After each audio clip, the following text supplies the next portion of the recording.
তাহলে কি খোদা নামে ডাকা যাবে? কখনো নয়। কেন ডাকা যাবে না জানেন? আমরা ইনশাআল্লাহ এখানে আসবে আল্লাহর নামগুলো কোরআন সুন্নাহ নির্ভর, 1 নম্বর কারণ। 2 নম্বর কারণ হচ্ছে আল্লাহর নামগুলোর অর্থ সুন্দর হতে হয়। সুন্দর সবগুলির, এগুলির মধ্যে এরকম কোনো অর্থ নাই।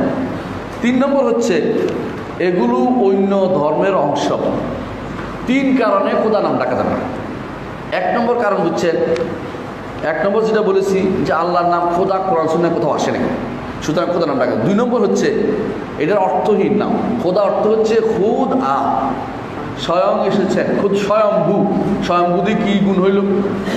আমার কি কাজ? আমি কি ডাকতে স্বয়ম্ভূরে ডাকি, আমি কি পাবো? বোঝা গেল এটার সাথে আমার কোনো এটা জড়িত হয় না। 3 নম্বর হচ্ছে এটা ইরানি পারসিক ভাষা, মাজুসদের একটা শব্দ। তাদের ভাষার, তাদের আল্লাহকে তারা এই নামে ডাকে, তাদের আহুরা মাজদাকে এই নামে ডাকে। সেটাকে আমি কেন নিব?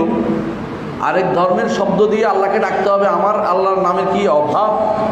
কোরআন সুন্নাহ কি আর নাম না? এই জন্য কখনো খোদা নামটি ব্যবহার করা যাবে না আল্লাহর জন্য। দ্বিতীয়, জনকেয় ব্যক্তি বলেন খোদা যদি স্বয়ং সম্পূর্ণ থাকে অর্থ ব্যবহার, তাহলে আল্লাহ খোদা বলে ডাকা যাবে। ঠিক বলে নাই।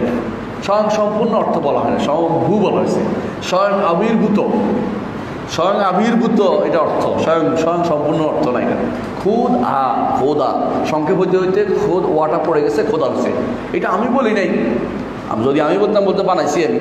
এটা বলছে বাইরুনি একটা কিতাব আছে, তাহকিকু মালিল হিন্দ মিন মাকুলা মাকবুলাতিন ফিল আকলি আও মারদুলা। এই কিতাবটার মধ্যে তিনি এটা বলেছেন, খুঁজে দেখবেন। উনি আর বেশি জানে, কারণ উনিও 2 ভাষা জানে, আরবিও জানে, ফার্সিও জানে।